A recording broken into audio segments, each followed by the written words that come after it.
کہ شیطان نے جب چیلنج کیا کہ میں تیرے سارے بندوں کو گمراہ کرا، لَأُغْوِيَنَّهُمْ أَجْمَعِينَ، اس نے کہا سب کے سب کو میں گمراہ کروں گا، لَأَقْعُدَنَّ لَهُمْ صِرَاطَكَ الْمُسْتَقِيمَ، شیطان نے چیلنج کے ساتھ کہا میں تیرے سیدھے راستے پر بیٹھوں گا، جو بھی اس راستے پر گزرے گا میں کبھی اس کے سامنے سے، کبھی پیچھے سے، کبھی دائیں سے، کبھی بائیں سے آ کر کے اس کو گمراہ کروں گا۔ ان کو احساس نہیں تھا، جبکہ یہ بات مشہور ہو چکی تھی، بادشاہ مصر نے خواب میں دیکھا ہے کہ 7 سال قحط کے آنے والے ہیں، اس کے باوجود سارے لوگوں نے خرچہ کر لیا تھا اچھی طرح سے، اور اس کے بعد جب وہ دن آئے قحط سالی کے، تب بھی جن لوگوں نے سٹاک رکھا تھا ان 7 سالوں میں وہ خرچہ کرنا شروع کیا، لیکن وہ کتنے سال چلا؟ محض 1 سال اور چند مہینے جو سٹاک تھا وہ ختم ہو گیا، باقی ان کے پاس ابھی 5.5 سال یا 5 سال کی ایک لمبی میعاد موجود تھی، جس میں ایسی ان کی پوزیشن آ گئی تھی کہ ساری چیزیں تو گھر کی انہوں نے بیچ دی، خود کو بازار میں بیچنے کے لیے کھڑے ہو چکے تھے جب وہ ان کے اوپر قحط سالی کا وقت آیا۔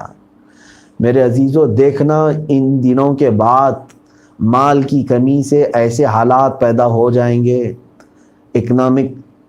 اکنامک طور پر پورے ورلڈ میں کئی ملک ڈوبنے کی کگار میں ہوں گے، اور اگر یہ دجالی تنظیموں کی طرف سے اور خفیہ تنظیموں کی طرف سے خفیہ پلاننگ کے ذریعے سے یہ تمام چیزیں کی جا رہی ہیں تو میرے عزیزو ہمیں الرٹ ہونے کی ضرورت ہے، اور کچھ ایسی بدبو نظر آ بھی رہی ہے ان کے درمیان، ان کی بیچ میں، یہ ان ایام میں کچھ سازشوں کی بو بھی آ رہی ہے، اس سے قبل بھی میں نے باتیں عرض کی ہیں، لیکن پہلے تو میں اس آیت پر عرض کر لوں۔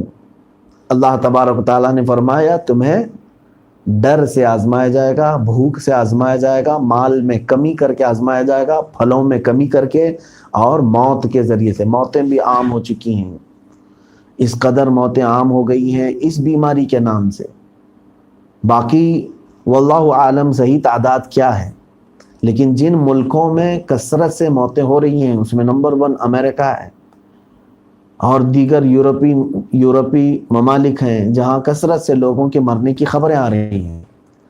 تو میں نے یہ محسوس کیا کہ یہ 5 چیزوں کا تذکرہ ایک آیت میں ہے، یا اللہ تو نے وہ 5 چیزیں ایک ساتھ ہمارے اوپر اس وقت نازل فرمائی، بس ہمارے قدموں کو استقامت کے ساتھ اس راستے میں تو ہی قائم رکھ سکتا ہے، وہی ہمیں چاہے تو ان اوقات میں کامیابی سے ہمیں ہمکنار فرمائے گا۔ عزیزان گرامی وقار، ان دنوں میں کرنا کیا چاہیے؟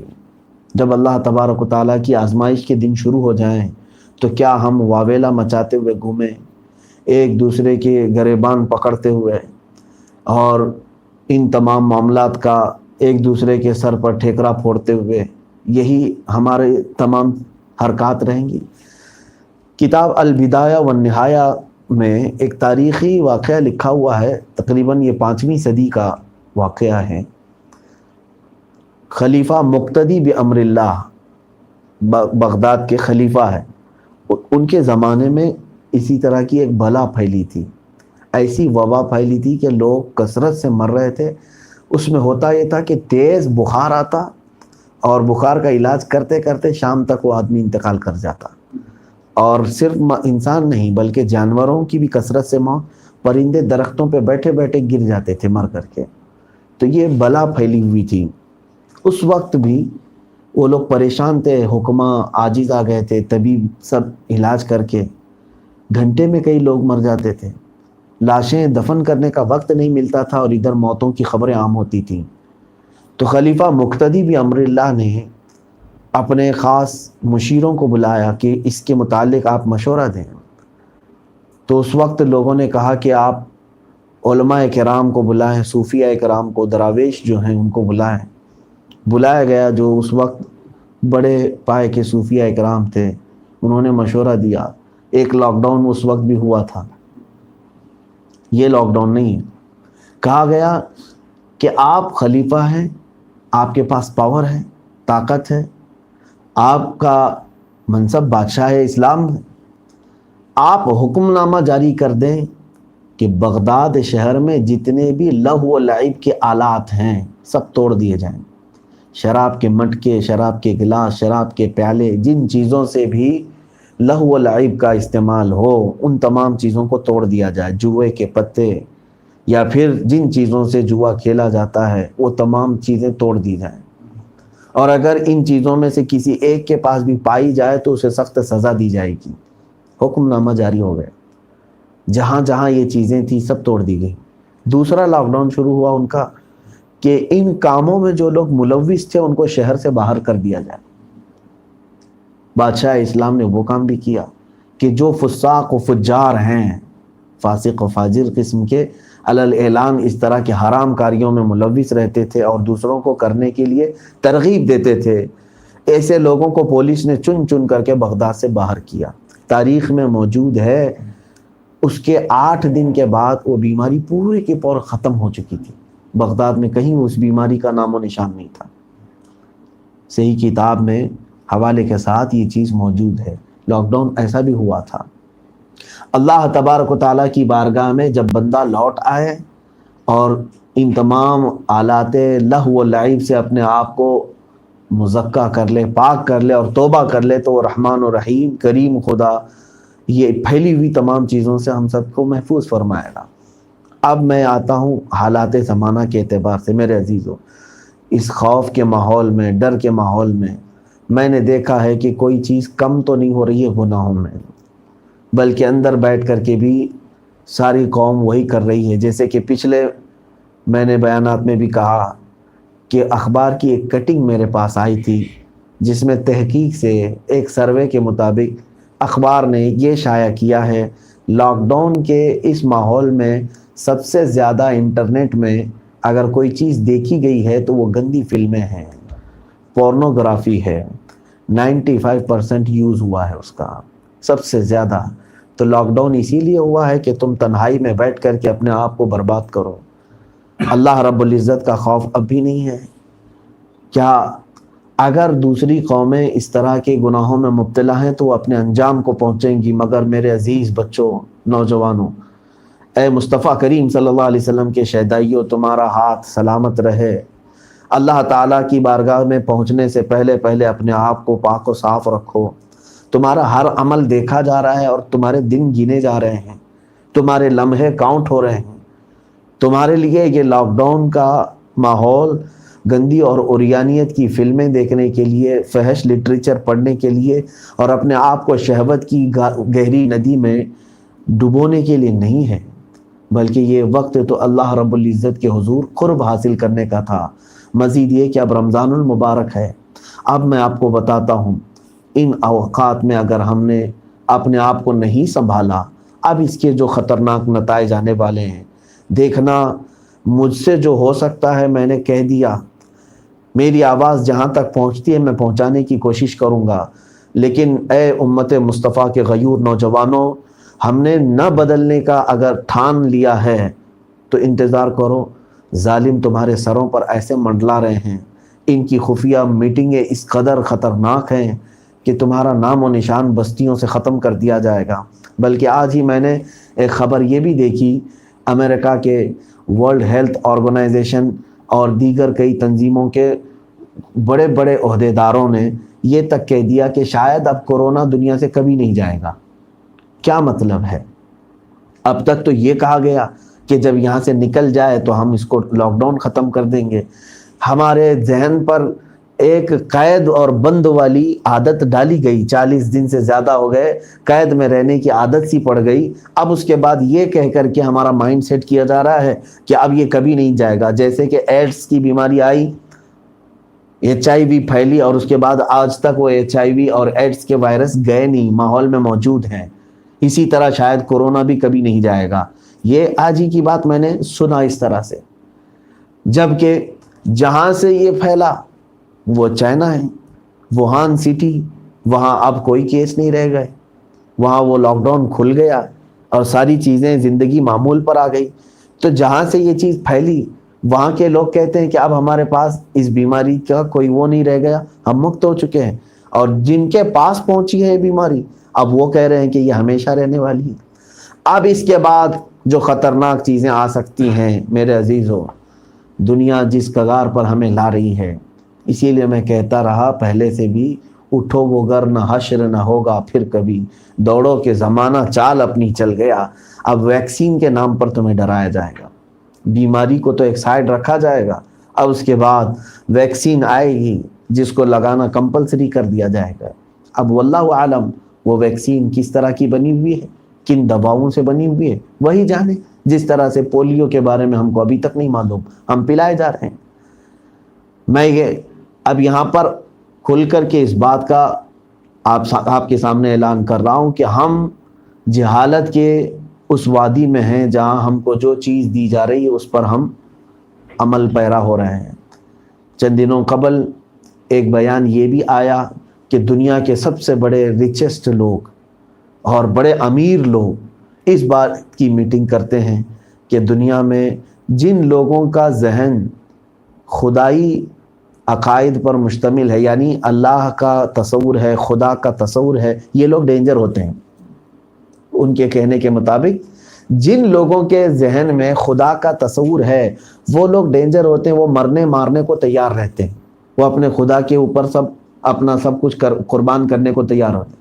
اور دنیا میں کچھ وہ لوگ ہیں جن کے ہاں خدا کا کوئی تصور نہیں، وہ بس نارمل جی رہے ہیں، جیو اور جینے دو والا مسئلہ، کہ کمائیں گے کھائیں گے جتنے دن زندگی عائش کریں گے اور دنیا سے چلے جائیں گے، ایسے بھی لوگ ہیں۔ تو یہ امیر لوگ جو پوری دنیا کو خرافات میں مشہور ملوث کرنا چاہتے ہیں، ان لوگوں نے یہ محسوس کیا کہ ان لوگوں سے خطرہ نہیں جن کے ہاں خدا کا تصور نہیں ہے، بلکہ خطرہ ان لوگوں سے ہے جن کے ذہن میں خدا کا تصور ہے، چاہے وہ مسلمان ہو کہ عیسائی ہو کہ یہودی ہو کہ ہندو ہو۔ اگر اس کے ذہن میں کوئی خدا کا تصور ہے تو اپنے خدا کے خلاف کبھی سننا نہیں چاہتا اور اپنے خدا کے لیے سب کچھ نچھاور کرنا بھی چاہتا ہے۔ تو اب دنیا یہ چاہتی ہے کہ لوگوں کے ذہنوں سے خدا کا تصور ہٹایا جائے۔ اس کے لیے کیا کیا جائے؟ تو بعض لوگوں نے یہ بھی مشورہ دیا کہ اس کو کسی دوائی کے ذریعے سے کنٹرول کیا جا سکتا ہے، کہ ذہنوں کو کنٹرول کیا جا سکتا ہے۔ میرے عزیزو، یہ خفیات چیزیں دنیا یہاں تک پہنچ گئی اور آج ہمارے ہاتھوں میں ابھی موبائل، اور وہ بھی پورنوگرافی، معاذ اللہ رب العالمین۔ خدا کا تصور اگر تمہارے ذہنوں سے ختم کر دیا جائے تو تم ایسے جیو گے جیسے کہ ایک جانور جیتا ہے، اسے کچھ خبر نہیں۔ بلکہ میں تو کہتا ہوں جانور کو اللہ رب العزت کا تصور کیا، وہ تسبیح میں مشغول ہے۔ وَإِن مِّن شَيْءٍ إِلَّا يُسَبِّحُ بِحَمْدِهِ، اللہ فرماتا ہے کوئی چیز ایسی نہیں ہے جو اللہ کی تسبیح نہ کر رہی ہو۔ یہ اور بات ہے کہ ان کی تسبیح تمہیں سمجھ میں نہیں آتی ہے۔ جانور سب اپنے رب کو جانتے ہیں اور وہ اللہ کے ذکر میں بھی ہیں، لیکن جب انسانوں کے ذہنوں سے اس طرح کی بات معاف کر دی جائے، ان کا ذہن ختم کر دیا جائے، تو پھر اس کو نہ کوئی خدا کا خوف، نہ اس کو خدا ہونے کا احساس ہوگا۔ بس وہ یہ سمجھے گا میں ہی ہوں زمین پر، جب تک میں جی سکتا ہوں میں جی لوں، جتنا حاصل کر سکتا ہوں حاصل کر لوں۔ نہ جنت کی خواہش، نہ دوزخ کا خوف، نہ قبر میں جانے کا ڈر، نہ حساب کتاب کے لیے پیش ہونے کا کوئی تصور۔ یہ تمام چیزیں عقائد اسلامیہ بھی ختم ہو سکتی ہیں۔ یہ صرف ہمارے لیے خطرہ نہیں ہے، یہ سب مذاہب والوں کے لیے بھی خطرہ ہے۔ اگر کرسچن اپنے عقائد پر یقین رکھتا ہے، اس کی کتابوں پر، تو اس کے لیے بھی خطرہ ہے۔ یہودی اگر وہ اپنی مذہبی مقدس کتابوں پر یقین رکھتا ہے تو اس کے لیے بھی خطرہ ہے، کیونکہ ایک شیطانی جماعت ایسی ہے جو یہ چاہتی ہے کہ خدا کی عبادت اور خدا کا تصور دنیا سے ختم ہو، خدا کا تصور نہ رہے، چاہے وہ کوئی بھی دین اور مذہب والا ہو۔ لوگ یہ سوچتے ہوں گے کہ صرف مسلمانوں کو کیوں آپ کہتے رہتے ہیں؟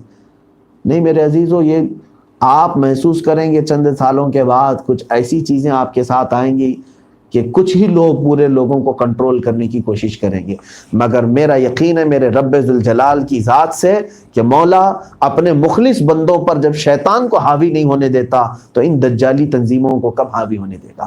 کیونکہ قرآن میں اللہ تعالیٰ نے فرمایا ہے کہ شیطان نے جب چیلنج کیا کہ میں تیرے سارے بندوں کو گمراہ کرا، لَأُغْوِيَنَّهُمْ أَجْمَعِينَ، اس نے کہا سب کے سب کو میں گمراہ کروں گا، لَأَقْعُدَنَّ لَهُمْ صِرَاطَكَ الْمُسْتَقِيمَ، شیطان نے چیلنج کے ساتھ کہا میں تیرے سیدھے راستے پر بیٹھوں گا، جو بھی اس راستے پر گزرے گا میں کبھی اس کے سامنے سے، کبھی پیچھے سے، کبھی دائیں سے، کبھی بائیں سے آ کر کے اس کو گمراہ کروں گا۔ رب تعالیٰ نے فرمایا ٹھیک ہے، جا، تجھے مہلت ہے، قیامت تک کا ٹائم ہے، جتنے گمراہ کر سکتا ہے دیکھا جائے۔ لیکن شیطان نے اس وقت اللہ سے کیا کہا جانتے ہو؟ رب تعالیٰ سے اس نے یہ بھی کہا اِلَّا عِبَادَكَ مِنْهُمُ الْمُخْلَصِينَ، مگر مولا تیرے جو مخلص بندے ہیں، پیورٹی جن کے اندر ہے، خالص تیرے لیے جیتے ہیں، ان پر میرا داؤ نہیں چل سکے گا۔ اور اللہ تعالیٰ نے بھی فرمایا ان عبادی لیس لک علیہم سلطان، اے مردود سن، میرے کچھ بندے ہوں گے جن پر تیرا کوئی داؤ حملہ نہیں چل سکے گا۔ اے رب ذوالجلال ان بندوں میں ہمارا شمار فرما۔ جب قرآن پاک میں اللہ نے یہ وعدہ کر دیا میرے کچھ بندے ایسے ہیں جن پر تیری چال نہیں چل سکتی، تو پھر اس کے چیلوں کی چال کہاں چل سکے گی؟ انشاءاللہ انشاءاللہ وہ جو کرنا چاہیں کر لیں، لیکن ہمیشہ دنیا میں حق جماعت رہے گی اور اسلام رہے گا، مخلصین رہیں گے، اور ان پر اس شیطانی جال اور دجالی تنظیموں کے داؤ نہیں چل سکیں گے۔ لیکن وہ تعداد میں کتنے ہوں گے یہ اللہ بہتر جانے۔ کہیں ایسا نہ ہو کہ اے میرے عزیزوں آج تعداد میں آپ کثرت سے ہیں، ہر جگہ پر کروڑوں کی تعداد میں آپ نظر آتے ہیں، لیکن ان کروڑوں میں کہیں ایسا نہ ہو کہ لاکھوں کی تعداد شیطانی پجاریوں کے ساتھ ہو جائے اور چند لوگ مٹھی بھر اللہ کے مخلصین بندوں میں آ جائے۔ تو پھر اگر ان لاکھوں میں اور ایک بڑے مجمع میں چھٹ گئے تو تمہارا بھی نام آئے گا، سب کا بھی نام آئے گا۔ خوف کے ماحول سے اپنے آپ کو آزاد کرو۔ آج کے دور میں ایک ایسا عزم تمہارے اندر رہے، ایک ایسا عزم کہ میں جس طرح بھی جی رہا ہوں، جیسا بھی جی رہا ہوں اور جب تک جی رہا ہوں، سوائے میرے رب کی مرضی کے میں ایک سانس بھی دنیا میں نہیں لے سکتا۔ اللہ تعالیٰ کا تصور اور یقین اپنے اندر اور بڑھاتے چلے جاؤ، اور بڑھاتے چلے جاؤ۔ آج ہی صبح میں نے تلاوت کے بعد یہ بات عرض کی تھی، میرا مولا فرماتا ہے انا عند ظنی عبدی بی، حدیث قدسی ہے یہ۔ اللہ تعالیٰ فرماتا ہے کہ میں اپنے بندے کے گمان کے مطابق اس کے ساتھ سلوک کرتا ہوں۔ بندہ میرے متعلق جیسا گمان کرتا میں اس کے ساتھ ویسا سلوک کرتا ہوں۔ رب تبارک و تعالیٰ کو تم نے بہت ہی پاورفل اور بہت طاقتور اور ہمیشہ مدد کرنے والا تصور کیا، تو دیکھنا وہ ہمیشہ مدد کرے گا۔ اور کچھ لوگوں نے یہ سوچا پتہ نہیں میرا مولا کب مجھے چھوڑ دے، ڈلم الیقین جس کو کہتے ہیں۔ آج تو ٹھیک ہے لیکن پتہ نہیں اگر ایسا کروں گا تو اللہ کی مدد آئے گی کہ نہیں آئے گی، آئے گی کہ نہیں آئے گی، یہ تصور جو ہے آدمی کے ساتھ پھر ایسا ہی ہوگا کہ اللہ تبارک و تعالیٰ تمہارے ساتھ ویسا ہی سلوک کرے گا۔ میرے آقا صلی اللہ تعالیٰ علیہ وسلم نے یہاں تک فرمایا اگر تمہارے اندر پرندوں جیسا یقین پیدا ہو جائے، پرندوں کی طرح تمہارے اندر توکل اور یقین پیدا ہو جائے، قسم رب ذوالجلال کی اللہ تمہیں بھی ویسے ہی کھلائے گا جیسے پرندوں کو کھلاتا ہے۔ صبح جاتے ہیں خالی پیٹ، شام آتے ہیں پیٹ بھر کر کے، نہ کسی کی ملازمت ہے، نہ کسی کی جوتیاں اٹھانی ہے، نہ کسی کی نوکری کرنی ہے، ان کا رزق اللہ نے زمین پر پھیلا رکھا ہے۔ اور حضور صلی اللہ علیہ وسلم نے فرمایا اگر تمہارے اندر ویسا یقین ہے، کیونکہ پرندہ جتنا کھایا کھا لیا اس کے بعد گھونسلے میں کوئی چیز نہیں لے کے جا رہا ہے، اور فقط ایک تار پہ بیٹھ کر کے پوری رات گزار لیتا ہے، اور اسے کبھی یہ نہیں لگتا کہ میں گر کے مروں گا، کیونکہ اس کا یقین ہوتا ہے پرندے کا میری آنکھ لگے تو میرا مولا مجھے بچا رہا ہے۔ عزیزان گرامی اس خوف کے ماحول سے نکلو، اللہ ہمارے ساتھ ہے۔ قرآن میں کئی جگہ پر آئی بات یہ، اللہ تبارک و تعالیٰ نے مومنین کو یہ فرمایا وَلَا تَهِنُوا وَلَا تَحْزَنُوا وَأَنْتُمُ الْأَعْلَوْنَ إِن كُنتُم مُؤْمِنِينَ، نہ گھبراؤ نہ پریشان ہو، تم سب سے زیادہ بلند رہو گے اگر تم سچے مومن ہو۔ اور میرے آقا صلی اللہ تعالیٰ علیہ وسلم نے جو غار ثور میں صدیق اکبر سے کہا تھا، یہی تو کہا تھا لا تحزن ان اللہ معنا، اے ابو بکر گھبراؤ مت، اللہ ہمارے ساتھ ہے، اللہ ہمارے ساتھ۔ وہ رب ذوالجلال ایک چھوٹے سے پتھر کے غار کے اندر مکڑی کے جالے سے اپنے حبیب کو محفوظ رکھتا ہے، تو ان کی امت کو بھی ان دجالی تنظیموں سے ضرور محفوظ رکھے گا۔ وہ جملہ تمہارے اوپر بھی زبان پر بھی تو آ جائے، تمہاری زبانوں پر بھی تو آ جائے، جس طرح میرے مصطفیٰ کریم صلی اللہ علیہ وسلم نے غار میں بیٹھ کر کے ان کفار و مشرکین دشمنوں کے پیروں کو تک دیکھ لیا کہ یہاں تک آ چکے ہیں گرفتار کرنے کے لیے، اس وقت بھی میرے مصطفیٰ نے کیا فرمایا؟ نہ گھبراؤ، اللہ ہمارے ساتھ ہے۔ آج ہماری گردن پر یہ پہنچ بھی گئے ہوں، آج اگر خوف کے ماحول میں ہمیں ختم کرنے کی پورے پلاننگ ہو گئی، تب بھی میرے عزیز ہو ڈٹ کر کے یہ کہو لا تحزن ان اللہ معنا، مت گھبراؤ اللہ ہمارے ساتھ ہے۔ لیکن تمہارا عمل بھی یہ کہنا چاہیے کہ تم جو کہہ رہے ہو وہ اتنا یقین کے ساتھ کہہ رہے ہو، ایسا نہیں کہ باہر چوراہے پر کٹے پر کھیلتے ہوئے بیٹھے تاش کے پتے اور پولیس آئے تو پھر یہ کہو کہ اللہ ہمارے ساتھ ہے۔ اللہ تمہارے ساتھ ہے، یقیناً ہمارے ساتھ ہے۔ وَهُوَ مَعَكُمْ أَيْنَمَا كُنْتُمْ، اس نے قرآن میں فرمایا تم جہاں بھی رہو وہ تمہارے ساتھ ہے۔ اور ایک آیت میں اللہ فرماتے ہیں نحن اقرب الیہ من حبل الورید، تمہاری شہ رگ سے زیادہ ہم تم سے قریب ہیں۔ اور سرکار دو عالم صلی اللہ تعالی علیہ وسلم کے صحابہ حضور کے پاس آئے، کہنے لگے اے اللہ کے رسول ہمارا خدا ہے کہاں، ہے کہاں؟ سوال یہ بھی تھا صحابہ کا۔ اللہ تعالیٰ نے آیت نازل فرمائی، اللہ تبارک و تعالیٰ نے فرمایا وَإِذَا سَأَلَكَ عِبَادِي عَنِّي فَإِنِّي قَرِيبٌ، اے محبوب جب میرے بندے میرے بارے میں آپ سے سوال کریں کہ میں کہاں ہوں تو ان سے کہنا بہت قریب ہوں۔ ادعونی استجب لکم، مجھے پکارو میں فوراً جواب دوں گا۔ جب قرآن میں اللہ تعالیٰ نے اتنے یقین کے جملے ہمیں عطا فرمائے ہیں تو بے یقینی کی زندگی کس کام کی؟ خوف کا ماحول کیوں؟ آج بہت سارے گھروں میں، بہت سارے محلوں میں خوف کے ماحول میں جی رہے ہیں۔ بیماری سے تمہارا کچھ نہیں ہوگا۔ اے میرے عزیزو، اللہ رب العزت کی ذات پر توکل اور یقین رکھو۔ یقیناً آج کے حالات میں جس سچویشن میں ہم ہیں، میں یہاں پر آ کر کے مطالبہ کروں گا کہ پورا سناٹا طاری ہے لاک ڈاؤن کے حالات میں، لیکن 40 دن گزر جانے کے بعد جب حکومت پر دباؤ پڑتا ہے کچھ یونین کا، کچھ تنظیموں کا، تو ان کے لیے لاک ڈاؤن کھول بھی دیا جاتا ہے، سوشل ڈسٹینسنگ کی دھجیاں اڑائی جاتی ہیں، تب بھی ان پر کوئی ایکشن نہیں ہوتا ہے، یا کچھ جگہوں پر ہو بھی جاتا ہے۔ لیکن ان تمام چیزوں سے قطع نظر میں ایک بات یہ بھی کہنا چاہوں گا، کہاں ہے ہماری جماعت کے وہ سرکردہ لوگ کہ اپنے اتحاد کے ساتھ آپ بھی حکومت وقت سے مطالبہ کریں۔ دکانیں جس طرح مارکیٹ میں کھل گئی ہیں، کیوں اللہ کا گھر ہمارے لیے بند ہے؟ ہمارے لیے بھی اللہ کا گھر کھول دیا جائے، چاہے وہ ہیلتھ کے جس قدر رولز آپ دیں ان رولز کا پالن کر کے، سوشل ڈسٹینسنگ کا جس طرح مینٹین کرنا ہے اس طرح سے کیا جائے گا، لیکن کم از کم ہمارا قدم تو پڑ جائے میرے مولا کے گھر میں، رب ذوالجلال کے گھروں میں ہمارے قدم تو چلے جائیں۔ کئی دن ہو گئے مسجدوں کے دروازے بند اور سامنے سے گزرنے کی بھی توفیق نہیں ہو پا رہی ہے۔ اے میرے عزیزو، میں اپنی قوم کے ذمہ دار حضرات سے یہ گزارش کروں گا کہ آپ بھی مطالبہ کرو۔ میں نے جو مطالبہ کرنا تھا وہ اس پر کر بھی رہا ہوں، اور جہاں ضرورت ہوگی وہاں کروں گا۔ بریلی شریف سے بھی الحمدللہ اس بات کا مطالبہ ہوا ہے۔ ہماری تحریک فروغ اسلام کے ذریعے سے بھی اپنے لیٹر پیڈ پہ ہماری طرف سے یہ مطالبہ ہوا ہے کہ ہمارے رمضان کا یہ آخری جمعہ آنے والا ہے اور عید کی وہ سنہری ساعتیں آنے والی ہیں جس میں ہم لوگوں کو سال میں ایک مرتبہ عید کا موقع ملتا ہے، ہم بھی اسی طرح سے باہر جا کر کے اللہ کی عبادت کر سکیں۔ ہاں، گورنمنٹ اس سلسلے میں ہمیں جو پروٹیکشن کی باتیں کرے یا جس طرح رولز دے اس کو فالو کر سکتے ہیں، کیوں ہم مطالبہ نہیں کرتے؟ مجھے ایسا لگتا ہے کہ سب کو سونے کی عادت اور بے ہوشی کی نیند ہو چکی ہے، عادت پڑ چکی ہے، اور اگر تم نے آج اسی طرح ساری چیزیں ایکسیپٹ کر لیا تو پھر اب یہ ختم کر دو۔ اب نہ تمہارے پاس کوئی دین سکھانے والا، نہ ہی دین کی باتیں کرنے والا کوئی چیز نہیں آئے گا۔ اگر تم نے ان تمام چیزوں کو اپنی زندگی سمجھ لیا، ہاتھ پیر چلانے سے ہی تمہاری زندگی میں برکت ہوگی۔ اٹھو اور مطالبہ کرو۔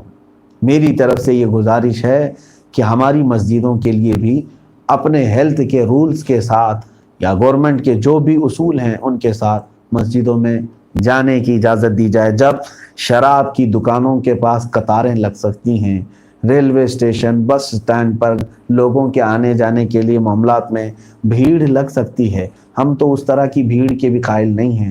ہم یہ نہیں کہہ رہے ہیں، محض یہ ہے کہ چند لوگوں کو جس طرح سے دکانوں پر جانے کی اجازت ہے، چند لوگوں کو جس طرح سے مارکیٹ جانے کی اجازت ہے، صبح سے شام تک جس طرح سے لاک ڈاؤن میں ڈھیل دیا گیا ہے، اس طرح سے کیوں نہ مسجدوں کو بھی ڈھیل دیا جائے، مسجدوں کے لیے بھی لوگ آ جا سکیں، جس طرح سے بھی وہاں جو چیزیں استعمال کرنی ہو استعمال کر کے لوگ اللہ کی حضور سجدہ کر سکیں۔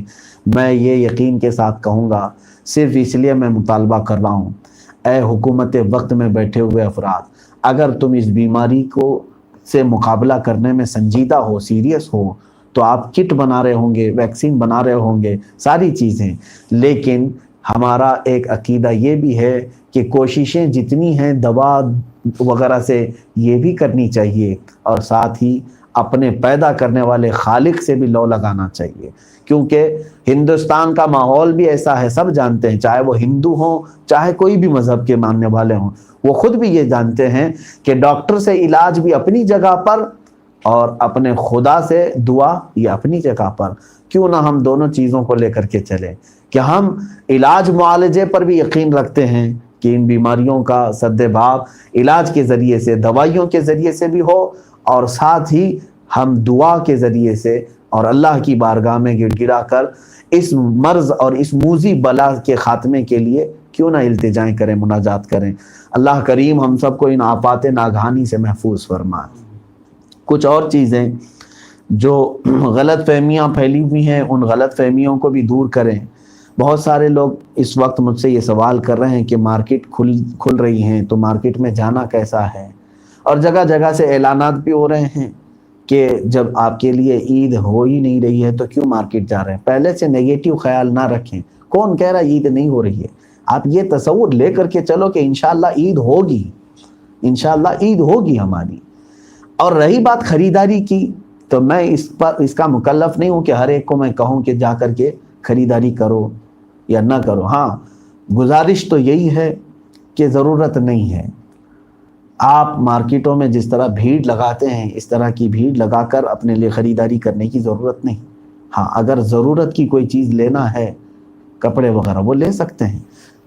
رہی بات دکانوں کی، یہاں پر بھی میں ایک چیز بتانا چاہوں گا.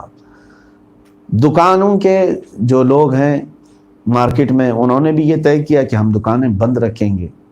یہ عقل مندی نہیں ہے. اگر سارے دکانیں کھل رہی ہیں، سارے لوگوں کی، حکومت وقت کی طرف سے دوسروں کو سب کو پرمیشن ہے، تو آپ محض بند کر کے رکھیں گے تو آپ خود اپنا تجارتی نقصان اٹھائیں گے.